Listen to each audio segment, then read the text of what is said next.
നമ്മുടെ ജീവിതത്തിൽ സമയം വളരെ വിലപ്പെട്ടതാണ്. അതിൻ്റെ വില നാം തിരിച്ചറിയണം.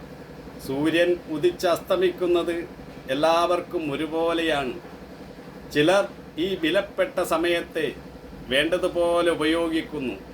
ജീവിതത്തിൽ വിജയം കൈവരിച്ചവരൊക്കെ സമയത്തിൻ്റെ വില ശരിക്ക് തിരിച്ചറിഞ്ഞവരാണ്. ജീവിതം വിജയപ്രദമാക്കുന്നത് സമയം നഷ്ടപ്പെടുത്താതെ അത് വേണ്ടതുപോലെ ഉപയോഗിക്കുമ്പോഴാണ്. സമയം പാഴാക്കിയാൽ ജീവിതവും പാഴാകുമെന്നാണ് അനുഭവസ്ഥർ നമ്മോട് പറയുന്നത്.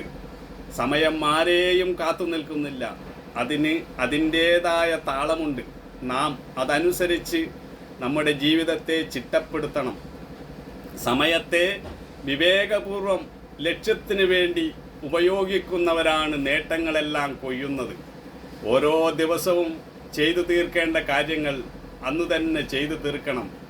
നാളേക്ക് വേണ്ടി മാറ്റിവെച്ചാൽ ജോലിഭാരം കൂടുകയും ടെൻഷൻ വർദ്ധിക്കുകയും ചെയ്യും. മാത്രമല്ല, കാര്യങ്ങൾ ഭംഗിയായി ചെയ്തു തീർക്കുവാൻ കഴിയുകയുമില്ല. കാര്യങ്ങൾ ഭംഗിയായി ചെയ്തു തീർക്കണമെങ്കിൽ, ടെൻഷൻ ഇല്ലാതിരിക്കണമെങ്കിൽ നമ്മൾ ആ സമയത്തെ വിവേകപൂർവം ഉപയോഗിക്കണം. ലക്ഷ്യത്തെക്കുറിച്ച് ബോധമില്ലാത്തവരാണ് സമയം വെറുതെ വൃഥാവിലാക്കി കളയുന്നത്.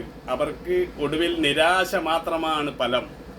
എന്തെങ്കിലും മണ്ടത്തരങ്ങൾ ചെയ്തുകൊണ്ട് നമ്മൾ വിലപ്പെട്ട സമയത്തെ നഷ്ടപ്പെടുത്തുന്നു. നമ്മിൽ മിക്ക പേരും ഇന്ന് ടി വിയുടെ മുന്നിൽ ഒട്ടിപ്പിടിച്ചിരിക്കുന്നു. ലോകം മുഴുവൻ ഈ രോഗം പടർന്നു പിടിച്ചുകൊണ്ടിരിക്കുന്നു. ഇന്ന് നമ്മൾ വളരെയേറെ സമയം മൊബൈൽ ഫോൺ നോക്കി തീർക്കുന്നു. അത് കാരണം കണ്ണിന് പലതരത്തിലുള്ള അസുഖം ബാധിക്കുന്നു. വളരെയേറെ ടി വിയുടെ മുന്നിലിരിക്കുന്നത് കാരണം വ്യായാമക്കുറവുണ്ടാകുന്നു. നിരവധി മാറാ രോഗങ്ങൾക്കും നമ്മൾ അടിമയാകുന്നു. ജീവിതം സന്തോഷപ്രദമാക്കണമെങ്കിൽ വിലപ്പെട്ട സമയം നഷ്ടപ്പെടുത്താതെ നമ്മുടെ അധ്വാനശേഷി പരമാവധി ഉപയോഗപ്പെടുത്തണം.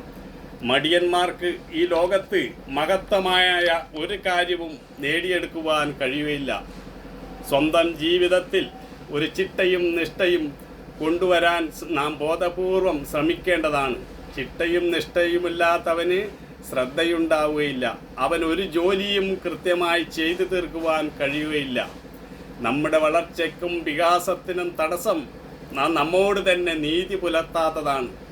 നാം നമ്മെ ആഴത്തിൽ മനസ്സിലാക്കുമ്പോഴേ നമ്മുടെ കഴിവുകൾ പുറത്തു കൊണ്ടുവരുവാൻ സാധിക്കുകയുള്ളൂ.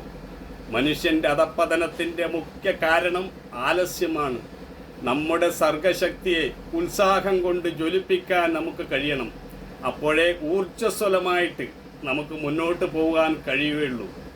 ദൈനംദിന ജീവിതത്തിൽ സമയനിഷ്ഠ പാലിച്ച് അവരവരുടെ കർത്തവ്യങ്ങൾ ഭംഗിയായി ചെയ്തു തീർക്കുമ്പോഴാണ് ആരോഗ്യകരമായ ഒരു സമൂഹത്തെ സൃഷ്ടിക്കുവാൻ കഴിയുന്നത്. നമ്മുടെ പല പദ്ധതികളും സമയബന്ധിതമായി ചെയ്തു തീർക്കുവാൻ കഴിയാത്തത് കൃത്യമായ ഷെഡ്യൂൾ ഇല്ലാത്തതാണ്. അങ്ങനെ എത്ര വികസന പദ്ധതികളാണ് മുടങ്ങിക്കിടക്കുന്നത്. സമൂഹത്തിൻ്റെ വളർച്ചയെ മുരടിപ്പിക്കുന്നത് കാര്യക്ഷമതയില്ലാത്തതാണ്. ആരോഗ്യകരമായ ഒരു സംസ്കാരം വളർത്തിക്കൊണ്ടുവരാതെ നമുക്ക് വിജയിക്കുവാൻ കഴിയുകയില്ല. എല്ലാവരും അലംഭാവം കാട്ടുന്നു. വ്യക്തമായ തീരുമാനമെടുത്ത് അത് കൃത്യമായി നടപ്പിലാക്കാൻ കഴിയുമ്പോഴേ വ്യക്തി ജീവിതത്തിലും കുടുംബ ജീവിതത്തിലും സാമൂഹിക ജീവിതത്തിലും നമുക്ക് ശാന്തിയും സമാധാനവും കൈവരിക്കുവാൻ കഴിയുകയുള്ളൂ.